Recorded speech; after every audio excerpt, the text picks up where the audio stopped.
Assalamualaikum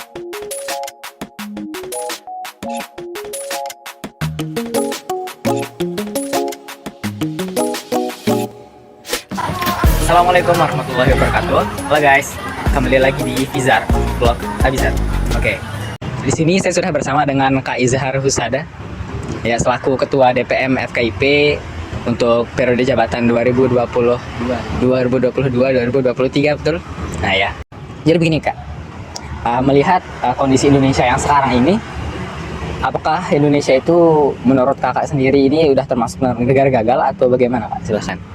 Oke, terima kasih ya atas pertanyaan yang mungkin, tapi ini sedikit apa yang saya sampaikan itu menjadi pengalaman ataupun yang saya sampaikan naluri saya yang kemudian secara realitanya yang saya angkat di sini.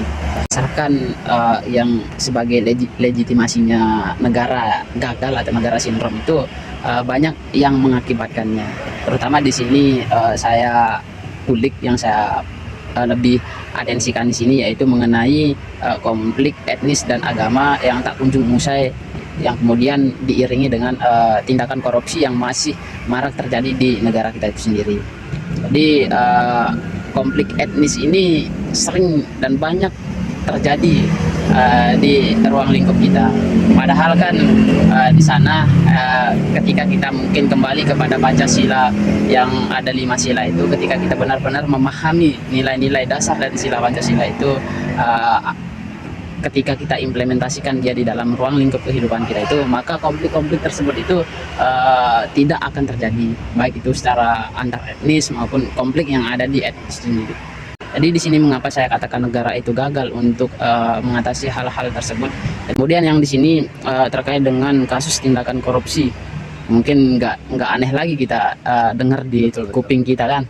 Jadi korupsi ini sendiri sering terjadi baik itu di golongan elit, pejabat ataupun lain sebagainya. Terutama di pejabat ya, ketika kita sudah menjabat itu tindakan-tindakan seperti korupsi itu sering terjadi.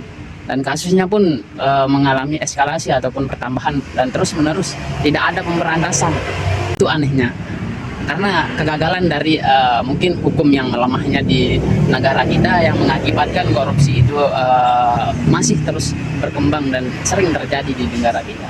Jika mungkin hukum itu ditegakkan sekuat-kuatnya, tidak ada pembelian hukum, mungkin barangkali itu yang akan dipertegas lagi terhadap negara kita, sehingga negara yang dijuluki seperti negara sindrom itu ataupun negara yang gagal terhadap hukum-hukumnya itu tidak terjadi lagi. Mungkin itu sih yang lebih perketat lagi terkait dengan hukum yang ada di sini. Dari sekian banyak ciri di mana negara itu disebut sebagai negara gagal itu, menurut Kak Izhar ada pada beberapa saja ya, beberapa poin saja. Jadi nggak untuk semua gitu ya. Tidak untuk semua poin negara itu menjadi negara gagal, tapi dia hanya beberapa poin saja gitu ya. Oke, jadi itu dia tadi sedikit wawancara kami bersama dengan Kak Izhar Husada selaku Ketua DPM FKIP untuk periode 2022 dan 2023. Sekian dan terima kasih. Di sini saya sudah bersama dengan Kak Ledang Surya Putra selaku Ketua BEM FKIP Universitas Mataram periode 2023. Jadi di sini Kak, saya mau ada tanya-tanya sedikit terkait dengan negara gagal, sindrom negara gagal itu Kak. Apakah Indonesia itu termasuk dalam negara gagal atau bagaimana menurut Kakak sendiri? Kalau saya mungkin bisa kasih persentase aja. Dalam artian persentase kegagalan dari negara Indonesia. Karena kalau saya mengatakan Indonesia sebagai negara yang gagal, justifikasi langsung artinya saya mengatakan 100% Indonesia gagal. Tapi bagi saya tidak. Artinya ada persentasenya. Dalam artian kalau dari pandangan saya itu mungkin persentase dari kegagalan negara Indonesia dari beberapa sektor. Cuman di sini saya mencoba menyorot dari segi keamanan, kesejahteraan dari rakyat Indonesia itu sendiri. Pertama, ketika kita berbicara data atau hasil survei itu adalah data yang berorientasi pada laporan-laporan yang telah masuk kepada pihak keamanan atau pada Kapolri, pada polisi lah bahasa seperti itu. Sementara itu kita masih tidak tahu sepenuhnya bahwasanya masih banyak sekali kasus-kasus kriminal yang tidak masuk data dikarenakan belum adanya laporan dari korban dan lain sebagainya. Jadi kalau dari hasil survei tadi saya coba cross check bahwasanya dari tahun 2018 sampai dengan tahun 2020 itu sudah agak menurun angka kriminalisasi di negara kita ini sendiri. Cuman ketika kita melihat dari keadaan sekarang ini di tahun 2023 ini banyak sekali kasus-kasus yang tersembunyi seperti pelecehan seksual ini. Banyak sekali kasus-kasus pelecehan seksual yang bahkan belum diketahui oleh publik. Jadi kalau saya kasih persentase kegagalan negara Indonesia dalam melindungi rakyatnya itu bisa saya katakan kegagalannya itu 55% mungkin. Itu kalau dari saya. Selain dari kegagalan ini, saya rasa Indonesia juga sudah sangat mampu dan berupaya untuk bagaimana menjaga kestabilan ataupun keamanan dari masyarakat, kesejahteraan masyarakat. Di sini saya apresiasi upaya pemerintah, upaya dari penegak hukum untuk menjaga kestabilan keamanan ataupun kesejahteraan masyarakat. Tapi terlepas daripada itu, kita juga harus melihat bahwasanya pemerintah ataupun penjaga, pemangku, dan penegak hukum masih belum mampu menjangkau keamanan rakyat-rakyat bawah, rakyat-rakyat kecil, yang sehingga itu saya katakan bahwasanya banyak sekali kasus-kasus kriminal yang masih belum bisa terdeteksi dan masih belum bisa diselesaikan. Dan saya rasa kasus-kasus kriminal yang ada di Indonesia ini sebagian besar itu tidak diselesaikan. Maksudnya kasusnya itu hilang bukan karena diselesaikan, tapi karena pengalihan isu. Baik, jadi menurut Kak Ladang sendiri itu dari sekian banyak ciri-ciri dari negara gagal itu Indonesia tidak sepenuhnya menjadi negara gagal, Iya, begitu ya? tidak sepenuhnya menjadi negara gagal.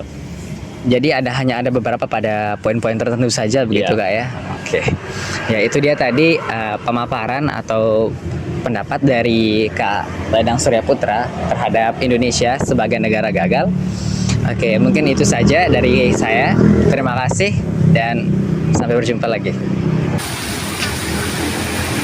Jadi teman-teman semua, kesimpulannya berdasarkan wawancara yang sudah habis dilakukan kepada Ketua BEM FKIP Universitas Mataram dan juga Ketua DPM FKIP Universitas Mataram, kebetulan sejalan dengan apa yang bisa dipikirkan, bahwa saat ini Indonesia belum dapat dikategorikan sebagai negara yang gagal atau sindrom negara gagal tadi.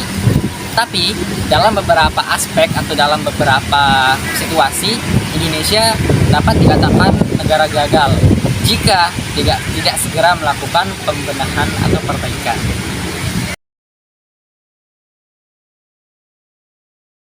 Ya, jadi itu dia tadi pembahasan terkait dengan sindrom negara gagal. Semoga videonya dapat bermanfaat dan teman-teman suka ya.